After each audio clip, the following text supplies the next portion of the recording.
네, 안녕하십니까. 명리데이 적광입니다. 자평진전 제13강 용신의 고절을 시작합니다. 지금까지 논용신, 그 다음에 용신성패구, 그다음에 용신의 변화, 그 다음에 용신의 순자, 그리고 지금부터 할 강의는 용신격국의 고저, 이제 그렇게 진행이 되어 왔는데요.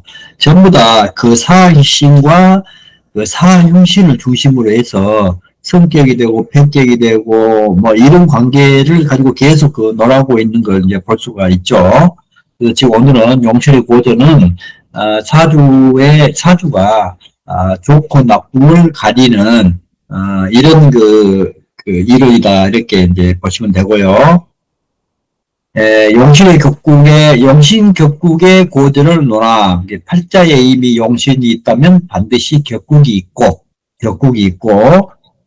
있으면 반드시 높고 낮음이 있는 것이다. 그랬거든요. 팔자에 이미 용신이 있다면은, 팔자 용신 정구 원령이라고 그랬기 때문에 어느 사주든지 격국은 다 가지고 있죠. 매월 달에 태어났고 하는 것이다.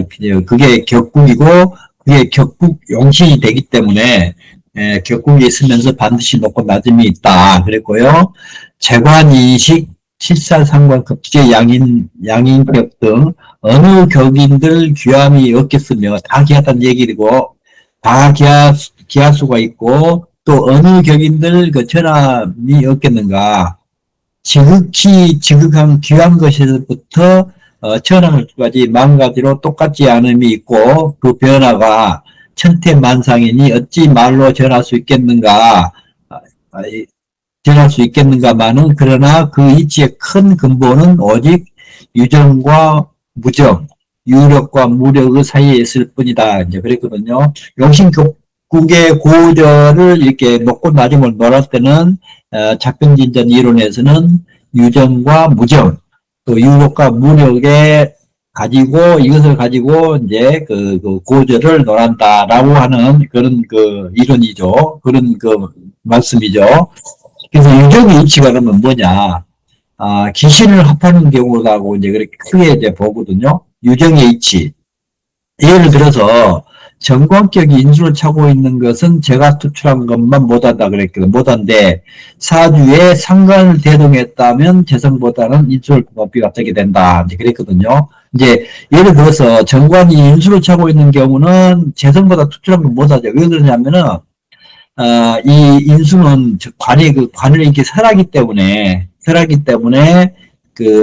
쟤보다는 못하죠. 쟤는 재생관 하니까 정관을 생겨주고 인성은 정관을 이렇게 설하기 때문에 이렇게 같이 있을 때는 재성보다 인성이 더 못한데 만약에 사주에 상관을 대동했을 경우에는 재성보다는 인수를 높이 받게 된다. 이제 그랬거든요. 이제 재성은 생관의 기운을 설해가지고 이렇게 하기 때문에 깔끔하지는 못하죠. 이 깔끔한 것은 인수로 상관을 완전히 제거시킬 때가 이제 아주 깔끔하게 이렇게 제거가 된다. 그래서 인성이 있는 것이 그래도 좋다. 더 유정하다라는 그 얘기죠. 예를 들어서 6월에 간목일주가 이렇게 정관격이죠. 신금이 투출해가지고 정관인데 이 정화 상관이 투출했어요. 이럴 때는 가비간에 신정관이 투출하고 정상관을 만났는데 인수와 합을 이루어 상관을 합거하고 정관을 보존한 것이라 하여 마침내 기격을 이루는데 이는 유정함 때문이다. 이제 그랬거든요. 이게 정화를 이렇게 임수가 와가지고 합거를 하는 것이 합거를 하는 것이 유정하다. 정관을 이렇게 깨끗하게 만들어준다라고 이제 하기 때문에 아주 유정한 사주다라고 이렇게 보고 있고요. 그 다음에 유정인지 또 하나 또 보면은 적격이라고 하는 것은 비겁을 꺼리게 됐죠. 적격은. 근데 칠살과 합을 이루면 비겁이 도리어 용신이 되는 것이다 그랬거든요. 예를 들어서 진월에 간목일주가 이제 무토가 투출했고 을목이 겁지가 이렇게 투출했어요. 둘 다 원령에서 이렇게 투출했죠. 그렇기 때문에 이 사주가 그 비겁에 의해서 제가 이렇게 손상을 받고 있잖아요. 그럴 때는 간목이 진호래생하고 무토가 투출하여 제격을 이루었을 때 을목을 만나면 급제가 되는데 또 경금을 만나게 돼요. 운에서 만약에 경금이 왔다 하면 칠살이 되는데 둘 다가 이제 형신들이죠. 겁제 칠살. 겁제는 도둑놈이고 칠살은 깡패죠. 강도죠, 강도. 그 도둑놈하고 강도 이렇게 와가지고 학거리에서 둘 다 형신끼리 합을 해가지고 없어졌거든요. 그래서 두 귀신이 서로 합거되어 모두 그 쓰임을 이루게 되어 마침내 기격을 이루니 유정함 때문이다 그랬거든요. 그러니까 을목을 경금 이렇게 그 합해가지고 이 재성만 이렇게 남겼을 경우에는 아주 그 격국이 이렇게 부격을 이룰 수가 있다. 이렇게 이제 보시면 되고요. 이게 이제 유적의 이치라는 뜻이거든요. 그러면 유적의 이치는 총체적으로 이렇게 천간의 기신을 이렇게 합거하는 경우가 이렇게 더 유정한 관계구나. 이건 이제 알 수가 있겠죠. 그 다음에 유력의 이치. 유력의 이치가 뭐냐. 힘이 있다는 뜻이죠. 이래서 신강하고 칠살이 투출하며 식신이 다시 왕성한 경우, 이제 그랬거든요. 이거 보면은, 6월에 이제 을목일주가 이제 신금이 투출해서 칠살격이죠. 그리고 식신이 이렇게 투출했어요. 그래서 칠살격의 식신을 만나가지고, 칠살격의 식신의 제함을 만나고 있는 이런 격국이죠. 을목이 6월에 생하여 신금이 투출하고, 정화가 강하며, 가을목도 왕성하며, 세 가지가 모두 갖추어져서 지극한 등급의 기격이니, 그것은 유력함 때문이다. 힘이 있다는 뜻이거든요. 이 원령에서 이렇게 다 투출했죠. 원령에서 이렇게 정화는 6월에서 장생지이고 신금은 그 녹이 되고 또 이 사중에 사가 이렇게 그 정화의 근이 되고 묘가 또 을목에 그 녹이 때문에 일간도 왕하고 그 다음에 원령에 이제 근이 있어야 돼요. 원령에서 이렇게 투관이 돼야 돼요. 나중에 이제 차근차근 보시게 되면요. 그리고 이제 이렇게 되는 경우에는 1등급의 사주가 되는 것이죠. 이제 예를 들어서 여기 이제 6월에 이 신금이 이렇게 투출했을 경우에 예를 들어서 칠살객인데 칠살이 식신의 제한을 받고 있어요. 그러면은 요 정화가 6월에서 그 장생지가 되고 물론 운간의 장생은 그 뿌리가 없기 때문에 강하지는 않지만 그렇다고 해서 약하지는 않다. 그래서 이 중에 여기 정사가 된다고 하면 서로 이렇게 이루어줄 때 이거는 칠살이죠. 그리고 이 식신이죠. 이렇게 흉신을 기신이 이렇게 제압을 하고 있는 경우가 되겠죠. 이래서 이제 1등급의 사주가 됐다. 이제 그렇게 얘기하고 있고요. 그 다음에 차등급, 이제 차등급, 이렇게 1등급 사주가 아니고, 이제 그 좋은 사주다. 차등급의 그 사주의 경우를 보면은, 예를 들어서, 갑일간이 6월에 정화를 쓰는데, 다시 정화가 이렇게 투출했거든요. 상관이 그럼 투출했죠? 그리고 상관이 투출하고 이 개수를 이렇게 만났어요. 개수를 만나게 되면 수국화해가지고 상관을 이렇게, 이 개수로 정을 극하는 것은 임수가 와가지고 이렇게 그 정화를 합하는 것보다도 못하다.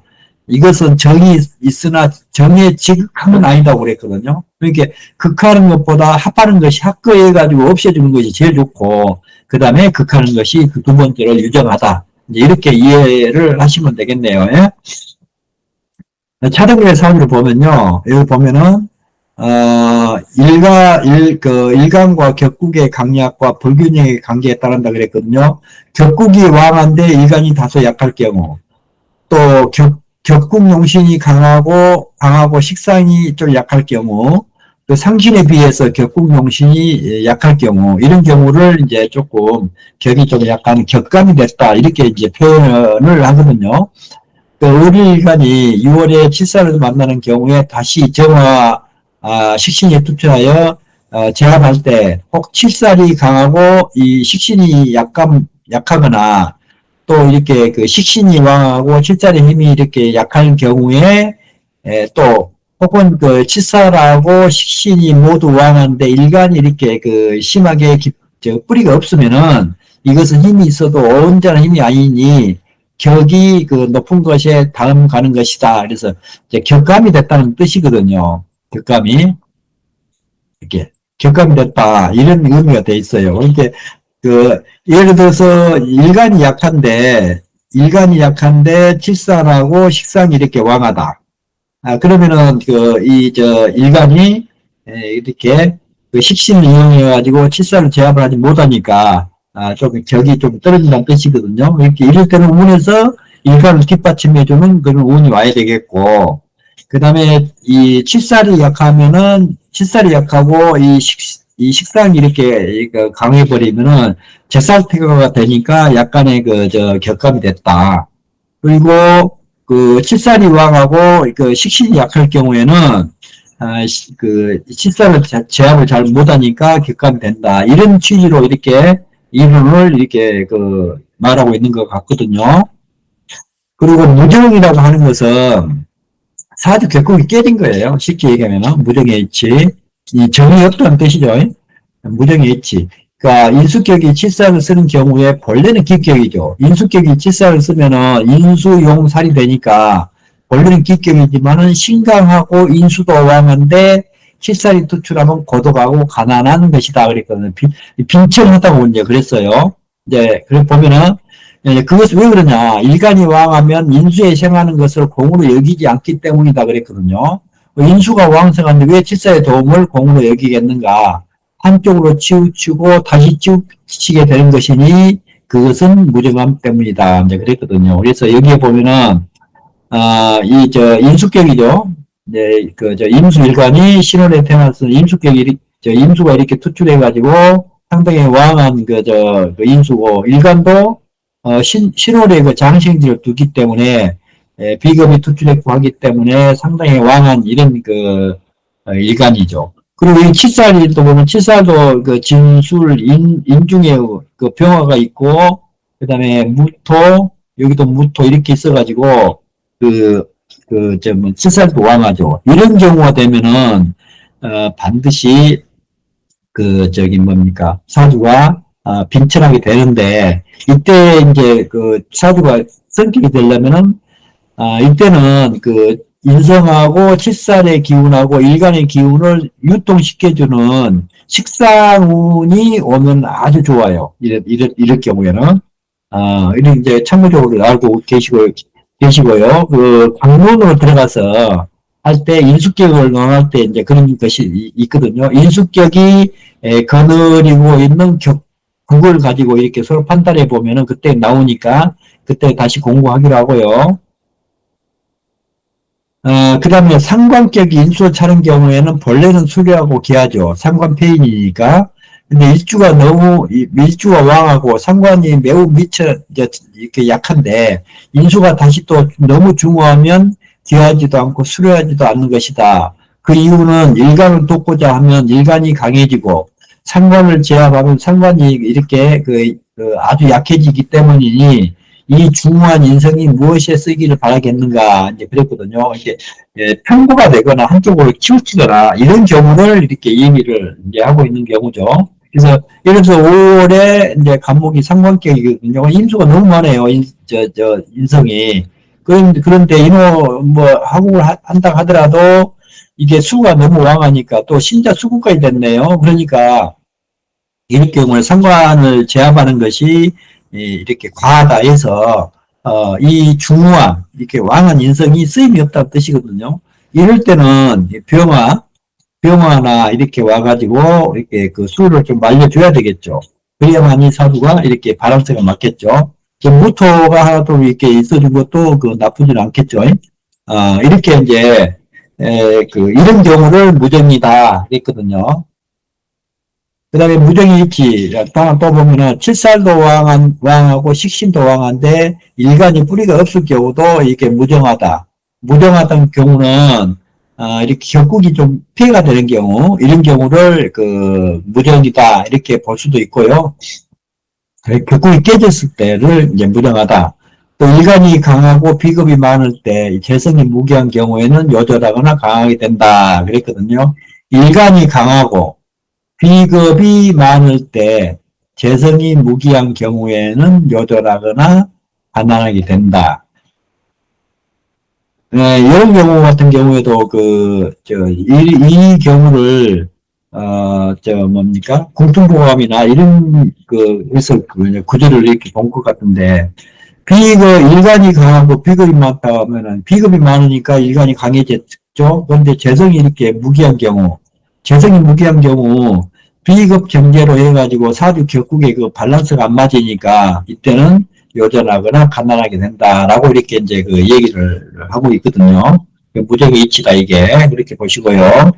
이 결론으로 얘기하면은, 격국 중에 고저가 되는 까닭은 변화가 매우 미묘하기 때문이니, 혹은 한 글자가 천근의 힘을 갖기도 하고, 혹은 반 글자가 온 격국의 아름다움을 무너뜨리기도 하므로 때에 따라 이치를 관철해야 하며 비교하고 모방하는 것으로 의논하기 어려운 것이니 이상의 설명은 다만 그 대략일 뿐이다. 이제 그랬거든요. 그래서 우리가 스스로 이것을 근거를 우리 스스로 밝혀내야 되겠죠. 그러니까 1등급의 사주는 원령에서 이렇게 투출한 것들이 서로 이렇게 힘을 가지고 유정하게 되는 경우를 그 1등급의 사주라고 이제 그랬어요. 이제, 정관으로 원령에서 반드시 그 같이 투출해가지고 있는 경우가 1등급의 사주다. 그리고 이제 그 2등급의 사주는 귀신이 정관에 격국을 파괴시키는 그 귀신이 정관으로 투출했을 경우에 그 귀신을 이렇게 합하는 것이 가장 유정하다. 극하는 것보다 유정하다. 그 합하는 것이 훨씬 더 유정하다라고 하는 것이 크게 이제 두드러지는 그 논점이다 하고 이렇게 이제 보시면 되겠죠. 그런 식으로 해가지고 이제 공부를 차근차근 이렇게 차근차근 이렇게 하시면 이제 될 것 같아요. 그래서 용신이라고 하면은 팔자 용신 정구 원령이다. 그래서 모든 사주는 그 격국이 없는 사주가 없죠. 격국은 가지고 있는데, 격국이 있는데 때로는 상신이 없는 사주들이 있어요. 이 합격 사주들이 아주 심하게 합격이 된 사주들은 상신이 없어요. 예. 그러니까 용신은 있는데, 용신은 격국 용신을 얘기하는 거거든요. 일간이 탁월한 용신.